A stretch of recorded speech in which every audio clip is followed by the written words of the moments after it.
Bueno, hoy estamos con un invitado muy especial, Juan Manuel Gómez Upegui. Juan Manuel tiene una historia detrás maravillosa, aparte es nuestro primer hombre invitado, ¿no? Pues Entonces, bendito sea mi Dios. Miremos a ver qué va a bendito pasar. aquí entre las primeras mujeres. Bendito entre las mujeres. Suele ocurrir, te cuento. Ya lo sientes muy común. Sí. Juan Manuel, bienvenido. Gracias por abrirnos las puertas de tu hogar. No, a ti muchas gracias por esta invitación y bueno, lo que la voz interior quiera decir y que sea bueno para todos. Eso es lo más importante. Ujú, Queremos primero conocerte, ujú. esa infancia, cómo fue, sobre todo ese nacimiento, porque conociéndonos un poco antes de empezar esta entrevista, me marcó mucho el tema de que fuiste un bebé prematuro, porque eso nos inspiró mucho en la Fundación Fruto Bendito. Eso es realmente la prueba del amor y la vida. Cuéntanos todo ese Sí, proceso tuyo. precisamente hace como 56 años, eh, pues yo estaba en el vientre de mi mamá y yo era más o menos planificado como para febrero. Y mi mamá viaja de Manizales a Medellín y ella tiene algo, creo que es por la senta previas. Y pues este muchachito empezó a nacer. Y nació antes de tiempo y nació 6 mesino. Eh, yo tenía el peso de un bebé 6 mesino, muy poco, dice una tía que yo cabía en la palma de la mano. Y cuando yo nací, en el momento en que hubo el parto, el médico me bautizó, porque pues el muchachito no iba a pelechar. Y me puso Jesús, Jesús. Y me bautizó. Y de ahí salgo del vientre de mi mamá, salgo para una incubadora. Y estoy en la incubadora durante 3 meses. Estando dentro de la incubadora, me dieron, mejor dicho, todas las cosas posibles hasta meningitis. Me dio una meningitis. Y ahí es una de las primeras ocasiones en que un médico le dice a mi mamá, ojalá se muera. Pues ojalá el Señor, a su manera, se apiade de él, ¿no? Más o menos, ojalá muera. Porque el niño va a quedar en un estado tal vez vegetativo y el niño no va a tener una vida normal. Pero pues donde está la oración de la madre y donde está la oración, sí, la oración de la mamá, como decía San Agustín, que fue la oración de Santa Mónica la que le cambió la vida al hijo, pues la oración de la madre es muy potente siempre. Y pues este muchacho peleó. O sea, no solamente superó la incubadora y todos los riesgos de estar en una incubadora, como por ejemplo son estar ciego, quedar ciego, sordo, con un déficit cognitivo tremendo, bueno, inmovilidad en todo, pues este muchachito pelechó con todas sus funcionalidades. Y, y así se da, digamos, esos primeros meses de la vida, ese primer año. Y el primer año, yo tengo foto del primer año, de cumpleaños, y soy un niño absolutamente normal. Cachetón, gordo, después de superado pues ese momento primero. ¿Y tu mamá era devota? O sea, oraba por tu Total, mi vida. mamá ha sido, no toda la vida, yo creo que esa es la herencia pues antioqueña, pero mi mamá es particularmente una mujer muy de muchísima oración, muy creyente en su Sagrado Corazón de Jesús, en la Virgen María, absolutamente, mejor dicho, total, total, ¿Dónde total. naciste tú? Yo nací en Medellín. ¿Y cómo fue tu infancia? O sea, ¿recuerdas que tu infancia ya fue un tema Yo fui, normal? no, sí, pero fui un niño absolutamente necio, hiperactivo. Yo me subía a cuanto árbol existía, altura no me chocaba, cuando estaba arriba de la copa del árbol que fuera, y yo saludaba a la familia, pues decían, pero ¿cómo este niño cómo se sube? Es que no tiene la prevención del peligro, no miraba el peligro, y tal vez sí era cierto. Yo me mantenía subiendo a todas partes y era muy necio, realmente muy, muy necio, hiperactivo como te digo. Y fue una infancia también marcada obviamente con el cuidado por aquello de lo que me había pasado recién nacido y porque realmente me dieron todas las enfermedades que le pueden dar a uno chiquito, ¿no? Que el sarampión, que la... no hay que más vainas. Todas te dieron. Todas esas virales me dieron. Eh,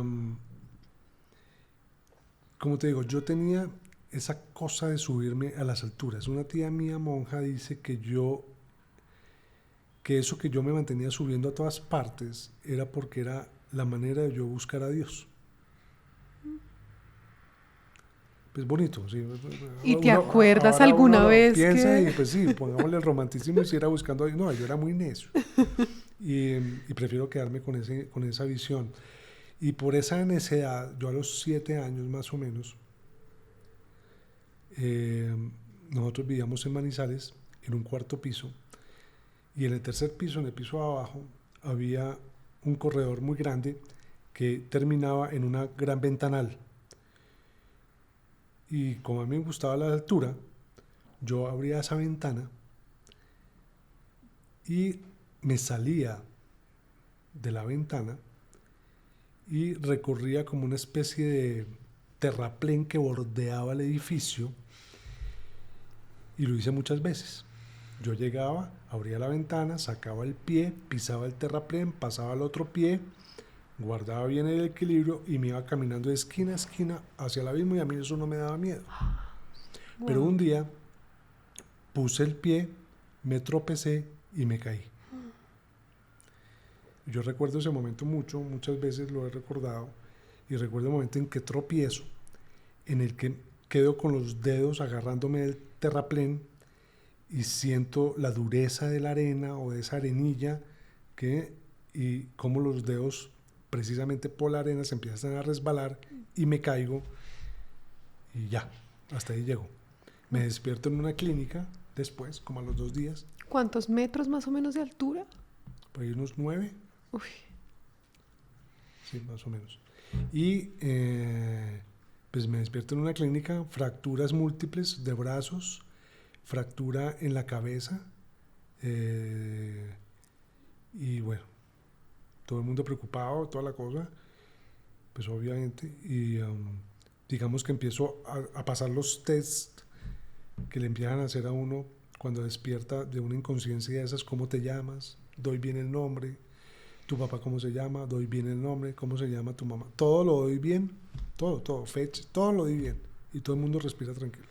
Ya de ahí para adelante fue un proceso de recuperación, porque pues me tuvieron que reconstruir el brazo izquierdo, que tuve fracturas múltiples y que tenía el peligro de que perdiera toda movilidad y que perdiera funcionalidad. Entonces me tuvieron que hacer muchísimas cirugías. Fue tremendo, de cirugías clínicas y fisioterapia, en un niño. dolorosos. Entonces digamos que ahí se marcó mucho la infancia porque pues estuve en procesos de clínica. Como al año siguiente más o menos me da apendicitis y estando con la apendicitis me da la segunda meningitis. Y es la segunda vez que le dice a mi mamá, porque cuando le hacen a uno el examen de líquido encefalorraquídeo, que es la punción lumbar para sacar cómo está el líquido de la columna vertebral, pues tengo ese líquido negro que es lo peor, o sea, eso no, si quieres un aviso más negativo, y le vuelven a decir a mi mamá, ojalá el Señor se Se apiade apiade de él de... porque va a quedar con terribles problemas cognitivos, toda esta cosa. Y no va a perder movilidad, en fin, el daño está hecho. ¿Y tu mamá no perdía la fe? Mi mamá en esos días estaba en crisis de fe. Y es muy linda esa historia porque ella tenía una crisis de fe por su vida en ese momento, en su matrimonio. Y ella tenía un gran amigo sacerdote, un primo sacerdote jesuita, que se llamaba el padre Darío Pérez. Y el padre Darío Pérez, mi mamá había tenido una conversación con ella como 6 meses antes. Mi mamá estaba en una gran crisis de su vida y él le dice, no, todo va a tener sentido en algún momento de la vida y Dios va a estar presente. Y resulta que el padre se muere.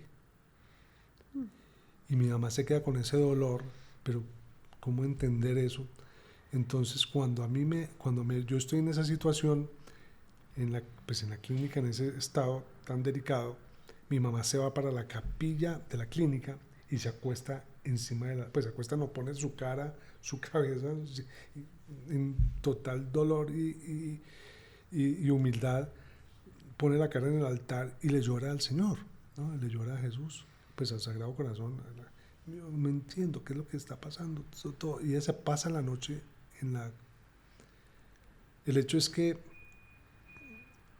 al otro día, cuando mi mamá sale de la clínica, sale de la capilla, ella llega a la habitación y eso está lleno de médicos, lleno de enfermeras y todos asombrados porque yo estoy como si nada, como si no me hubiera pasado nada. Con toda la conciencia, con la memoria, con movimientos de brazos, pues de los brazos, de las piernas, todo normal. Milagro total. Claro, entonces la cosa está ahí, es que la respuesta del padre Darío Pérez estuvo ahí, ¿no? Uno empieza a hilar todos esos hechos después, obviamente, pero en ese momento pues se da esa contingencia. Pasan los días, pasan los años, y a los 12 años, bueno, empezando porque como te decía, yo fui un niño hiperactivo, a mí me pasó de todo. O sea, eso fue Hasta poquito. un carro me atropelló, o sea, un carro me atropelló. Una vez un carro, vivíamos en Manizales, en esas faldas, ¿no? Esas cumbres de Manizales, un Jeep Willys en el que yo iba se quedó sin frenos y se fue contra una pared y me fui de narices contra el vidrio y me volví nada a la cara. O sea, me pasó de todo. De todo. Pero siempre me pasaba de todo. Pero ya estando en Bogotá hacia los 12 años, en un febrero, no recuerdo el año, pues hagamos cuentas, pero bueno, niño, quinto de primaria creo que estaba yo, me empieza a doler la cabeza.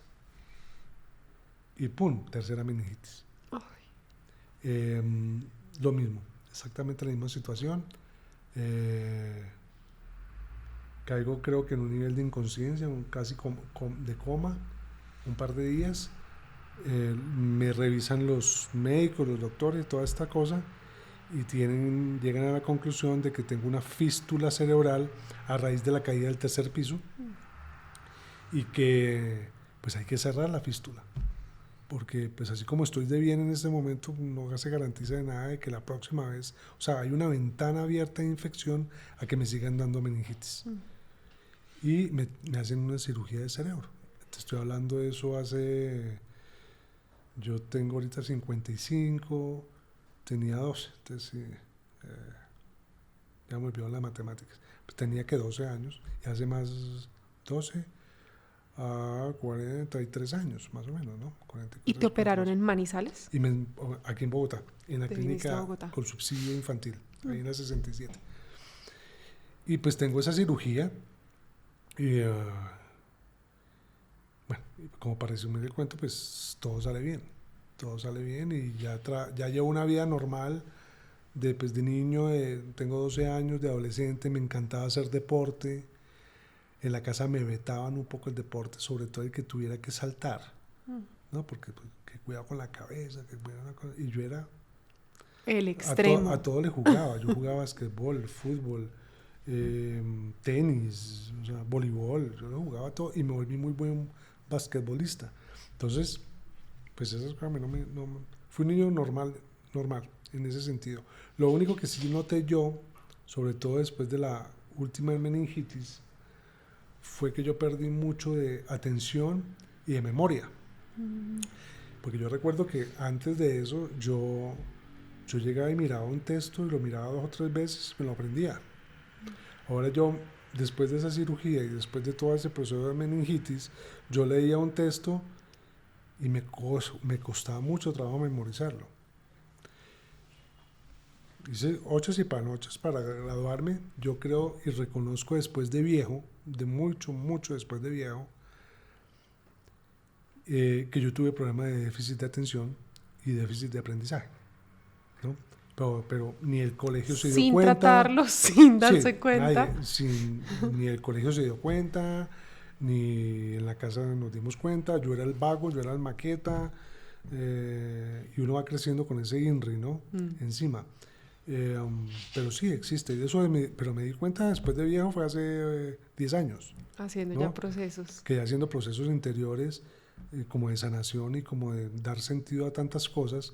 Y realmente sí, tuve ese problema y pues me trajo circunstancias difíciles, entre comillas, que me dieron la posibilidad de estudiar muchas carreras, estudiar en muchas universidades, no terminar ninguna, eh, llenarme de la Vamos a información. hacer una pausa Ok, y nos vas a contar esa vida profesional que creemos debemos cumplir, cómo listo, fue en la vida de Juan Manuel. dale. Ya volvemos.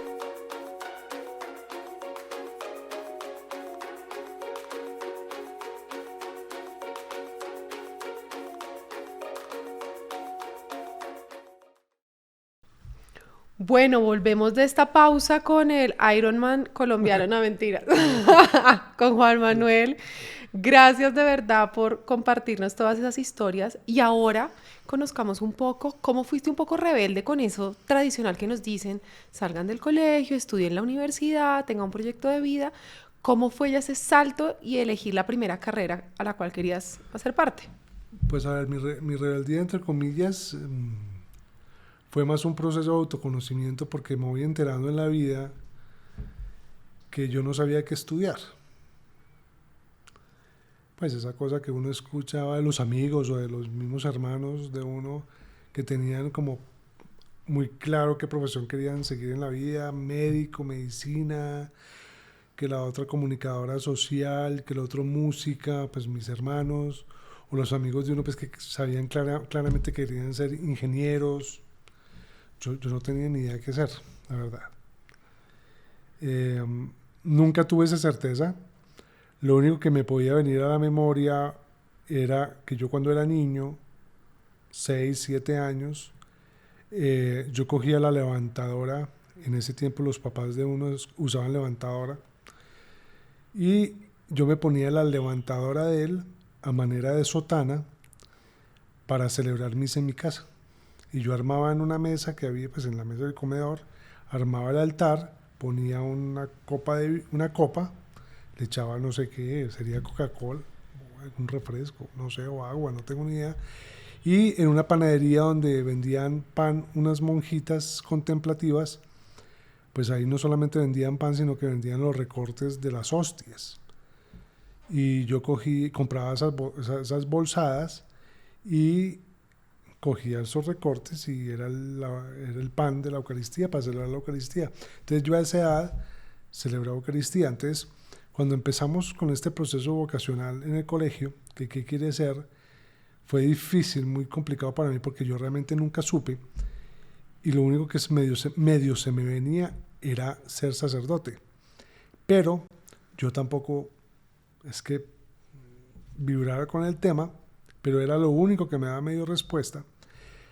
Pero tú sabes que en esa edad uno tiene las hormonas a mil y entonces el celibato y la cosa. Entonces tampoco era por ahí, me gustaba. Entonces terminé siendo tirando para abogado, estudiando derecho. Pero más por la influencia de amigo, de mi mejor amigo en ese momento, de la novia en ese momento y porque pues en mi casa no había abogados, por lo menos eso. Entonces fui a estudiar derecho. Y ahí empezó todo un tema con universidades, con carreras, con cosas. Y esa fue mi primera carrera. Luego duré 2 años estudiando Derecho. Luego pasé a estudiar Comunicación Social ¿En Bogotá? ¿Te en fuiste a estudiar a Bogotá. Bogotá? Sí, en Bogotá. Luego también después estudié 2 años Comunicación Social. Siempre había algún tema. Eh, Primero, pues cierta dificultad para retener, para estudiar. Y segundo, porque no sentía ninguna pasión. Eso también es otro tema. Yo no me emocionaba con las cosas. Pero yo quería, ¿verdad?, genuinamente interesarme con algo. Y una cosa era que yo no era capaz de estar, es decir, de estar en una situación por estar, ¿no? O sea, yo nunca me vi como, tengo que terminar una carrera para darle gusto al mundo, o no, es que si yo no me veo ahí, literalmente era que mi cuerpo me sacaba, pues. Y así fue durante varias carreras. Yo alcancé a estudiar no solamente Derecho, Comunicación, sino también Historia. Estudié Finanzas, estudié Administración de Empresas, estudié Filosofía y hasta que un día dije, pues no más, ya lo que jugué. Creo que armé una carrera completa eh, y, eh, y así fue. Y ya más o menos cuando tenía 20 y pico de años, obviamente todas estas historias pues van dejando una secuela de, pues, podría llamarlo uno como de fracasos, ¿no? De sentimiento de fracaso. Empezando porque llega un momento histórico en donde pues tus amigos y tus compañeros pues ya están graduados, ya están trabajando, ya algunos se están casando, ya tienen unas vidas muy desarrolladas y yo todavía estoy como en el punto cero. Y eso trae un poco empieza a trabajar un poco la mente y como la frustración y el dolor de la frustración, el dolor de no ser o de no hacer algo, más que de no ser, aunque sí, porque se siente muy adentro. Y empieza uno a buscar salidas de alguna manera, y yo en ese tiempo pues mis salidas eran mucho más de rumba y fui muy rumbero, muy rumbero. Tenía un grupo de amigos que yo no me explico cómo sobrevivimos al asunto. Y fuera de que yo era muy rumbero, era muy buena copa. O sea, digo buena copa en el sentido de que aguantaba muy bien el trago y sabía cuándo parar. Entonces yo nunca estuve borracho, pero era muy buena copa. Entonces yo me podía tomar fácilmente una botella, 2 botellas de aguardiente y no me pasaba nada. O sea, y seguías la Pero rumba. paraba, volteaba la copa, pero seguía bailando y seguía todo, pero era muy buena copa. Hasta un día que dije no más, tendría por ahí 26 años y dije esto ya no tiene sentido, no creo que lo que estoy haciendo me está llevando a ninguna parte, estos hábitos no me conducen a nada y yo creo que ya es hora de ir madurando en la vida. Entonces hice un stop en la vida, un pare, y empecé a retomar qué era lo que me gustaba cuando era joven y qué era lo que me gustaba cuando era pues, más niño. Y eso fue un proceso como muy intuitivo de cómo recomenzar una historia, a parar una historia que me estaba haciendo daño y recomenzar otra historia. Y me fui dando cuenta de eso en un momento en que estaba trabajando yo con un amigo que yo representaba. Él era dueño de una empresa de publicidad aquí en Bogotá y yo lo representaba en Medellín, y pues armábamos varios eventos para lanzamientos de productos y para posicionamiento de productos. Y entonces allí hacíamos varias campañas, pues montando eventos en todos los centros comerciales, y pues yo era el que le manejaba todo eso allá y yo tenía que manejar mucha gente. Y me empecé a dar cuenta que, pues, que tenía yo una influencia positiva muy buena con las personas. Y en ese momento histórico me doy cuenta que pues estoy soltero, no tengo novia, estaba soltero, y me recuerdo que yo venía con algún tipo de embeleco de ser sacerdote y busco la manera de entrar a ser sacerdote. Pasan los años, un par de años, y a los 29 años tengo la oportunidad de un sacerdote, un obispo en Panamá, me ayuda a entrar a un seminario en La Ceja, Antioquia. Y entro ahí, estoy 2 años y pico estudiando, y estudio filosofía, la primera filosofía. Y tengo pues mi experiencia de seminario que fue muy bonita, donde pues para mí era una delicia estar, Le la verdad. diste vida a esa salida levantadora de tu Sí, papá. exacto. Sí, claro, le di... A ver, uno en la vida tiene llamados, lo podríamos llamar llamados del alma. Hoy le dicen propósito o vocación. Me gusta llamarlo llamado del alma. Todos tenemos un llamado del alma. Aquí no venimos a la tierra, a este plano terrenal, no venimos a hacer nada, la verdad. Además, yo creo que tenemos una gran responsabilidad con ser algo. No digo hacer, fíjate bien lo que digo, la diferencia entre ser y hacer. Hacer algo. Y ser desde el ser. O sea, hacer algo. Y sí tenemos, yo creo que tenemos una responsabilidad con eso. Y uno todo esto lo marca a raíz de los hábitos. Realmente uno marca y crea su realidad, su futuro, bueno, su presente sobre todo, lo marca y lo crea a partir del conjunto de hábitos que tiene, ¿no?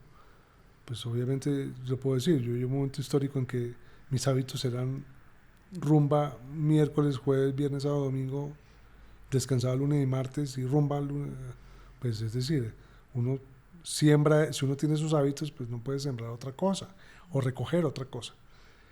Y estoy hablando de hábitos de comportamiento a ese nivel, pero hay otro tipo de hábitos que son hábitos de pensamiento, hábitos de, como dice mi esposa Carolina, de pensar bonito, de pensar en modo positivo, en modo siempre de creación, no de destrucción. Puedo decirlo, no empezar a crear en modo yo soy, en el término de las palabras de la Biblia que dicen, ¿cómo es tu nombre? Le pregunta Moisés a Dios, él dice, yo soy el que soy. Y de alguna manera todos tenemos ese yo soy dentro, pero también tenemos otro personaje que es esa voz interior que trata de apagarte, de volverte como una uva pasa, de arrugarte, de destruirte, que es el ego, ¿no? ¿Y tú sentiste ese llamado? Yo creo que yo sentí el llamado, sí, y ahí lo empecé a identificar, que sí había un llamado estando en ese trabajo, y es donde le doy pie pues a entrar al seminario. Y ahí estoy, muy feliz, un par de años. Se dan luego, después de esos 2 años, se da como una interferencias, unos ruidos con los sacerdotes, yo con ellos conmigo, y pues termino saliendo del seminario, me terminan saliendo del seminario. Te fueron. Y para mí fue bastante duro porque yo realmente quería ser sacerdote, me imaginaba ser sacerdote y quería ser, como decían ellos, un santo sacerdote para el servicio pues, primero de Dios y luego de la gente, y quería ser un sacerdote que de verdad transparentara la persona de Cristo, ser de verdad uno en la medida de sus posibilidades y de su disciplina y de su capacidad. Hay una frase muy linda que le enseñan a uno, que uno tiene la naturaleza pero la gracia lo perfecciona. O sea, la presencia de Dios perfecciona la naturaleza, y eso nos cae a todos. Entonces yo sabía que yo tenía una naturaleza en ese nivel, y yo sabía y tenía la certeza de que la gracia de Dios, la presencia de Dios iba a perfeccionar esa naturaleza. Y eso es lo que nos pasa a todos. Entonces yo pues en un momento determinado ¿Sales de ahí? Salgo ahí y quedo desprogramado fue brutal, porque yo no me lo esperaba. Yo cada clase o cada día en el seminario, uno se acostumbra porque teníamos Eucaristía todos los días, pues la primera hora de la mañana, y yo en cada Eucaristía yo me imaginaba celebrando mi primera Eucaristía cuando fuera ordenado sacerdote, y me la imaginaba y repetía las palabras y me imaginaba cómo iba a poner las manos sobre el cáliz, sobre el pan, cómo iba a bendecir, cómo iba a alzar el cuerpo de Cristo. O sea, todo me lo imaginaba con pelos y señales. Ya cuando no estoy más en el seminario, pues ahí quedo como, ¿y ahora qué? Ahí sí quedé más desprogramado. Además porque ya había quemado todos los cartuchos. Yo ya venía a estudiar 5 carreras, 6 universidades, ¿y ahora qué? Y ya lo que antes le había corrido, porque le había corrido al estudiar sacerdocio, pues ahora tampoco estaba. ¿Y ahora qué? Eso fue complicado. ¿Sentiste depresión? Pues después, sí. Después, claro, porque llega un punto histórico en donde pues tú pierdes el sentido, pues te pierdes en el cuál es el por qué y para qué estoy acá, y no hay respuesta, ¿no? Y uno empieza, sobre todo, hay un enemigo muy grande dentro de todo este proceso del ego, del falso yo. Me gusta utilizar eso, el falso yo, que es la eliminación del yo soy, de ese yo divino, de ese yo sagrado. Ese falso yo, ese ego, pues obviamente lo que te quiere es eliminar. Entonces, ¿cómo te elimina? Te elimina de muchas maneras, es llevándote al pasado para que te sientas culpable, y te lleva al futuro para sentirte angustiado, pero te quita el presente donde está Dios. Pero entonces en ese tiempo estuve tanto en pasado como en futuro. Claro, estabas ahí. Fregado. Sufriendo total. Sí, total. Y entonces Vamos a hacer una pausa. Uno termina enfermándose con eso. Vamos a hacer esa pausa para conocer realmente dónde empiezas a encontrar ese sentido de vida y conocer el hoy de Juan Manuel. ¿Listo? Ya volvemos. Dale. ¿Listo? De una para no... No hablemos. Bueno, ahora sí, después de conocer también las frustraciones a lo que tuviste que enfrentarte, ¿cómo empiezas también a encontrar esa espiritualidad y ese sentido ya de tu ser? Bueno, yo quiero decir algo. Todo lo tenemos dentro, todos tenemos esa llama interior dentro de nosotros. Yo le pongo un lugar, pero yo creo que no hay un lugar específico, pero es fácil didácticamente decirlo, está en el corazón, ¿no? Y todos tenemos esta llama, este fuego interior en el corazón. La llama divina, es la llama de la presencia de Dios, la presencia. Y todo lo tenemos, quiera o no lo quiero, o no lo quiera, ¿no? Así seas, gracias a Dios, ateo, ¿no? Solamente es que usted se monte a un avión que se va a caer y empieza a creer. Se acuerda. Y empieza a creer. Entonces todos tenemos ese fuego interior. Algunas veces disminuye, se tiende no a apagar, pero sí a disminuir. Pero todo lo tenemos, ¿no? Y yo creo que en la vida uno tiene que, por un lado, querer tener recta intención en lo que hace, ¿no? O sea, darle, porfiar, lucharla, pensarla, tener claro que va a haber momentos de muchísima dificultad, de donde te vas a estar y te vas a sentir perdido. Yo quiero hacer una pregunta honesta y es, claro, eres un hombre, hablar hoy en día de Dios muchas veces se está volviendo como un tabú, como que no somos capaces. Por todos estos sucesos que habías tenido, ¿sientes que hubieras reprimido también y haber dicho no voy a hablar más de esto?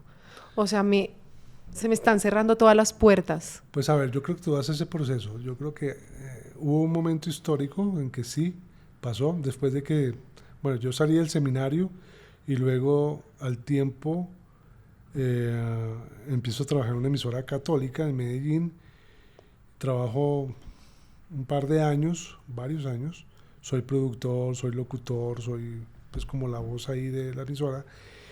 Y no tenemos unos acuerdos con el director de la emisora, con el padre, y pues no me deja continuar con un programa que para mí era como pues muy del corazón, y lo saca, y yo digo pues donde no está, pues el programa era de adoración eucarística. Entonces era un programa de adoración eucarística todos los días, que era como tener como la capillita de adoración en la emisora, ¿no? Pero para que la gente que no podía ir a la emisora pudiera oírlo y hacer de cuenta que estuviera en un sagrario. Todo eso realmente ese programa nació de la oración, porque cuando yo fui seminarista me di cuenta de que había muchos sagrarios, o los sagrarios donde yo estuve, en las parroquias en las que yo estuve, eran sagrarios abandonados por el sacerdote, por el párroco, sin necesidad de entrar a decir quién. Pero me di cuenta que era un sagrario que se mantenía solo, abandonado. Y alguna vez había leído yo la historia del obispo Juan Manuel González, un obispo español que le nació de su corazón la devoción al sagrario abandonado. Entonces yo cogí como esa bandera a hacer ese programa a sus pies, y era acompañar a Jesús en el sagrario abandonado. Y ese sagrario abandonado pues era el lugar donde Cristo estaba solo y yo era su compañía. No tenía que ir a ningún sagrario, simplemente era cerrar el corazón, cerrar los ojos, entrar en mi corazón y irme al sagrario donde Jesús quisiera que estuviera para acompañarlo. Y hacer visita, a tener una mirada de Dios me mira, Él me mira. Y ahí está. Necesitan una pausa. Y entonces,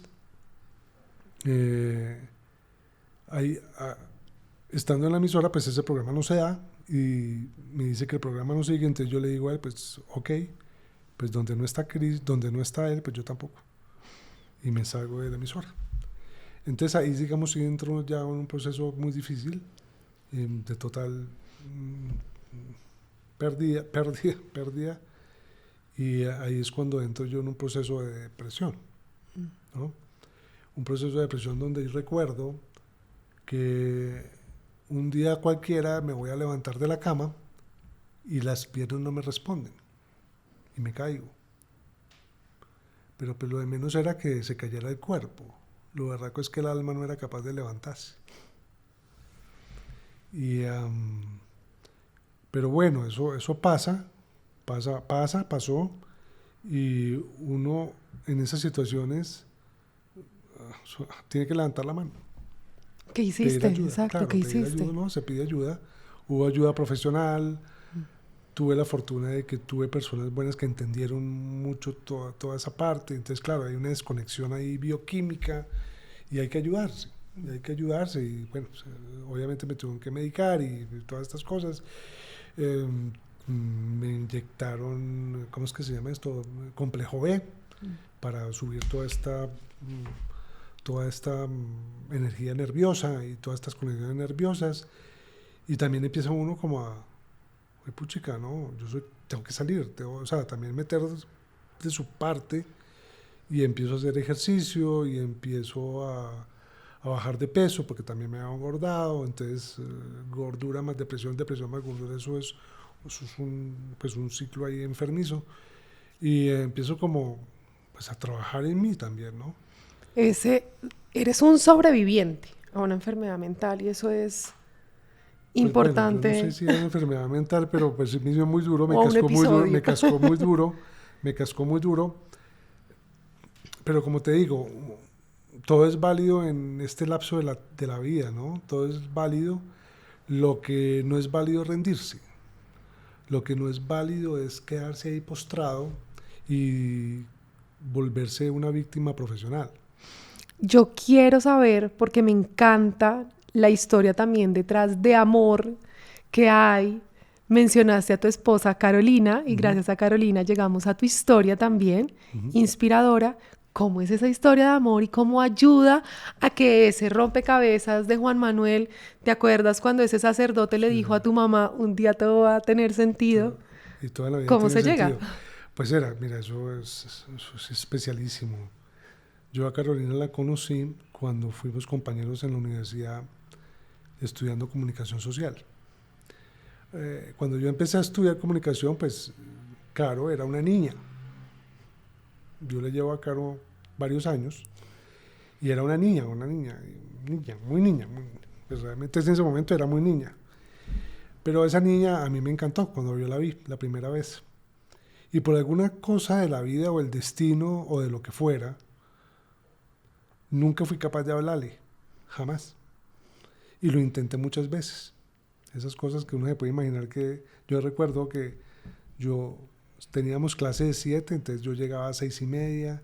Uno sabía que yo sabía que Caro podía llegar a la cafetería a esa hora más o menos, la misma hora, y yo la seguía, se sentó en esa mesa, ahora sí voy y la saludo, tomaba aire, me paraba, caminaba y llegaba donde ella, y alguien le llegaba y yo seguía derecho, y así fueron 2 años. O sea, el pobre en historia de comunicación, él no paraba bolas. Para resumirte el cuento, pues nunca fui capaz de hablarle, jamás fui capaz de hablarle, y no porque fuera tímido, yo no era tímido, pero con Carolina particularmente sí era muy tímido.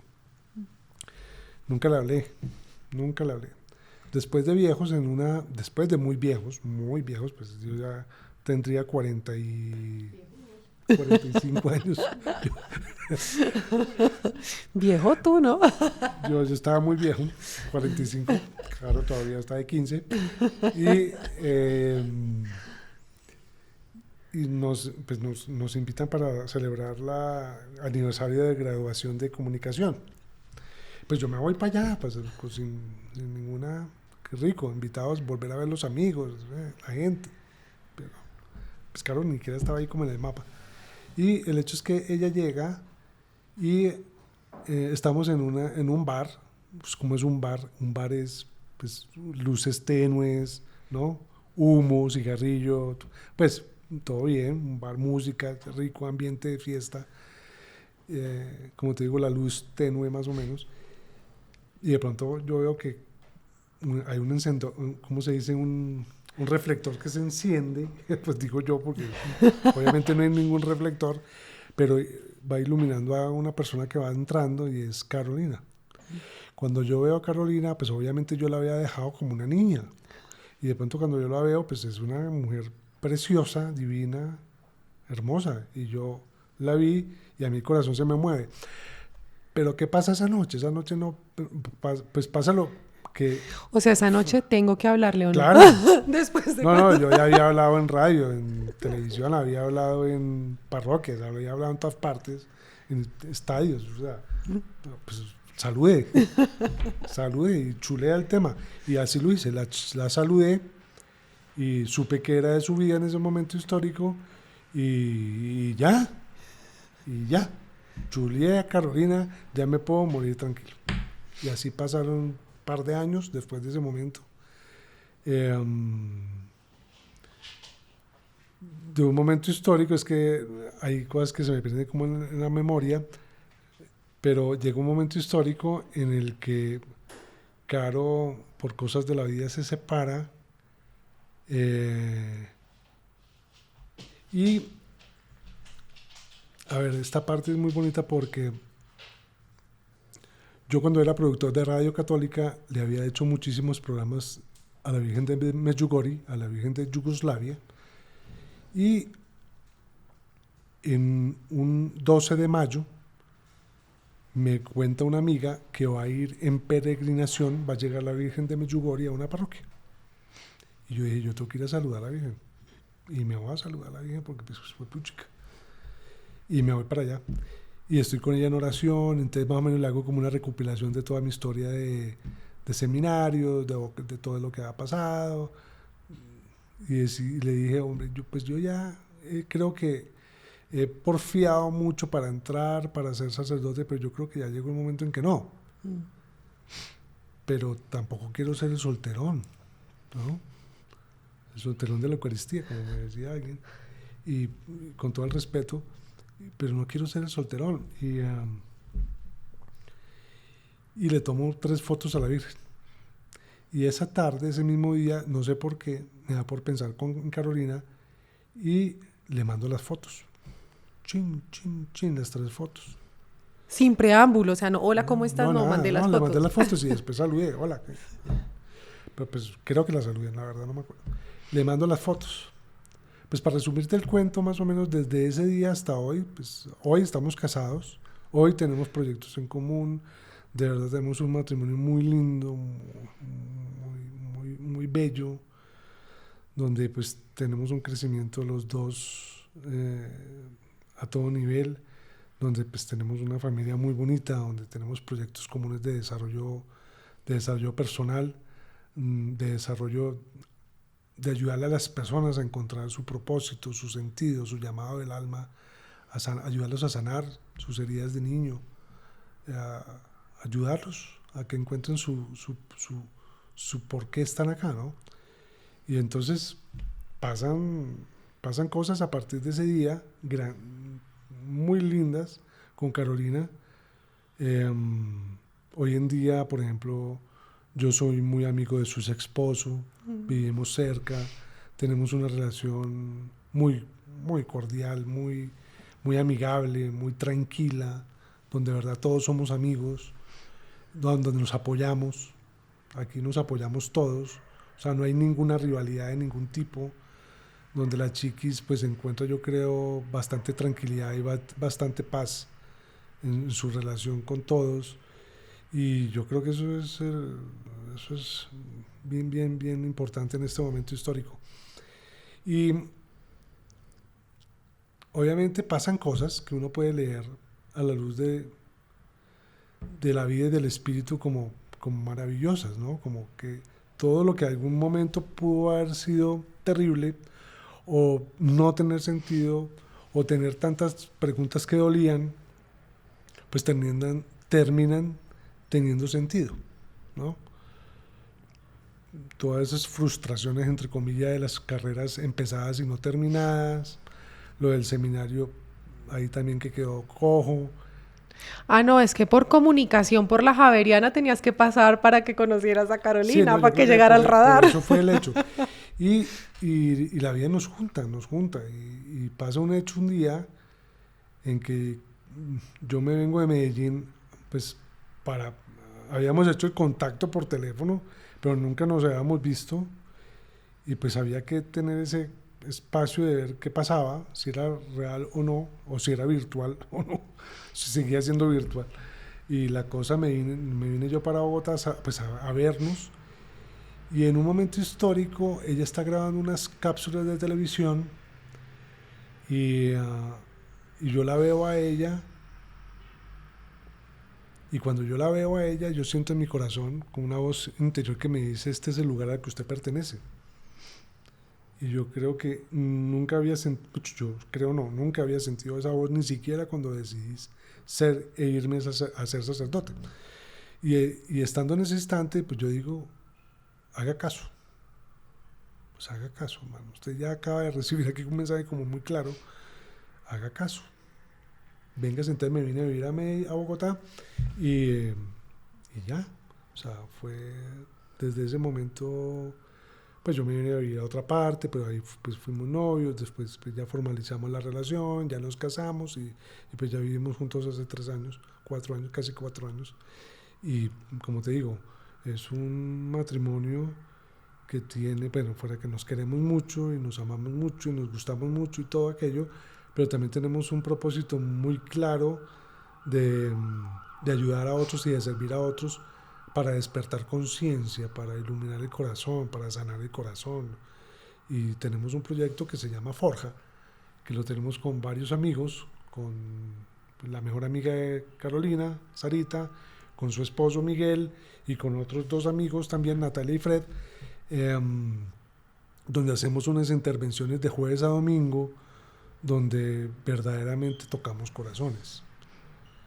Y yo creo que es ahí donde, hace un año, precisamente por esta época, en noviembre, donde todo toma sentido. Todo Juan, toma sentido. yo quiero cerrar este podcast, sobre todo si alguien nos está escuchando que tenga ese miedo de encontrar realmente ese sentido, ese propósito, y tú nos contaste tu edad, o sea, cuando tenías 54 años, hace un año estabas arriesgándote a crear tu propio emprendimiento, tu propio sueño, y si se puede, ¿qué le dirías a esa persona que Yo pueda le estar diría, estancado o estancada?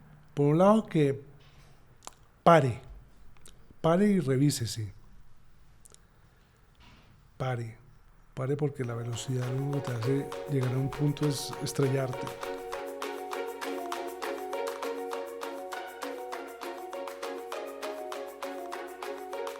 Pare y revísese, mire qué está haciendo bien y qué está haciendo mal, sea muy consciente, tenga la valentía de reconocer las equivocaciones, tenga la valentía de reconocer los hábitos que lo están llevando al precipicio, porque realmente uno ¿qué es? Uno es lo que piensa, y uno lo que piensa es los hábitos que tiene de pensar y de actuar y de interactuar con otros.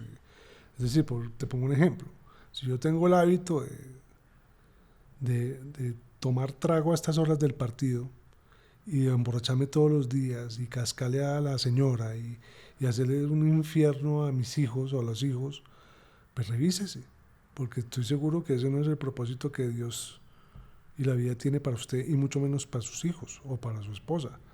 Entonces pare y revísese, mire qué hábitos tiene diarios, qué hábitos. Y te voy a decir algo como: ¿usted tiende su cama por la mañana? ¿No?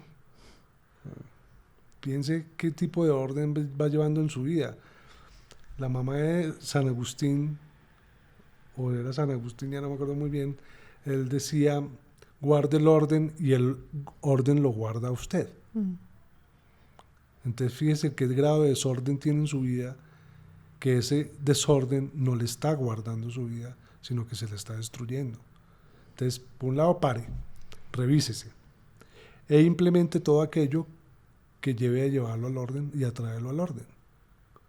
Si usted tiene unos hábitos de pensamiento autodestructivo, recordemos que, lo he dicho en esta entrevista, uno tiene, digamos, dos partes que están en su mente muy fuertes, en su corazón muy fuertes, y una de ellas es el yo, el soy, el yo soy, y por el otro lado el falso yo, el ego.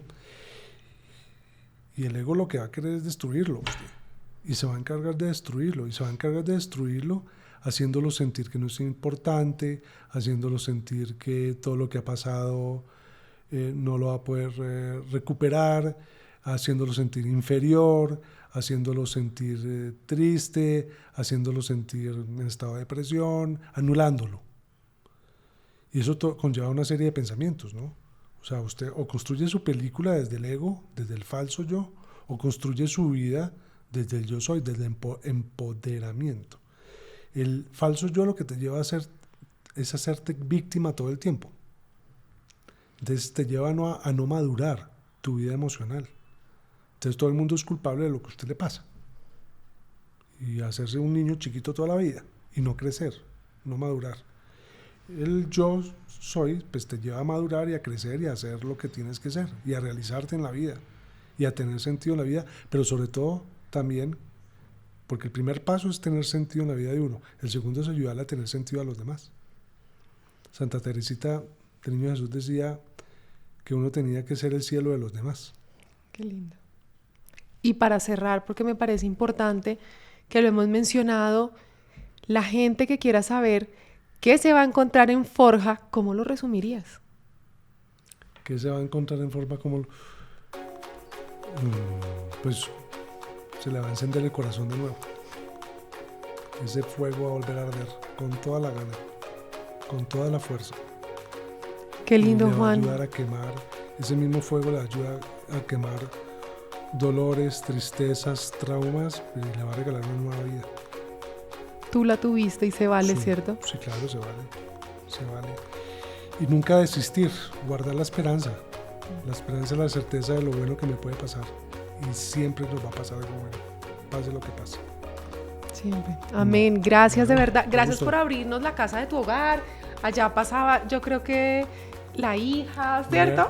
Juliana Socorro. Es la realidad, es la casa, es el hogar. Gracias por abrirnos tu espacio, gracias por abrirnos tu corazón. No, a ti, muchas gracias a ustedes divinos. Y lo que hacen, qué belleza. Que se multiplique Esa más población gente que haciendo sigue cosas creciendo. lindas, ¿cierto? Sí. Bueno, eso. chao. Chao.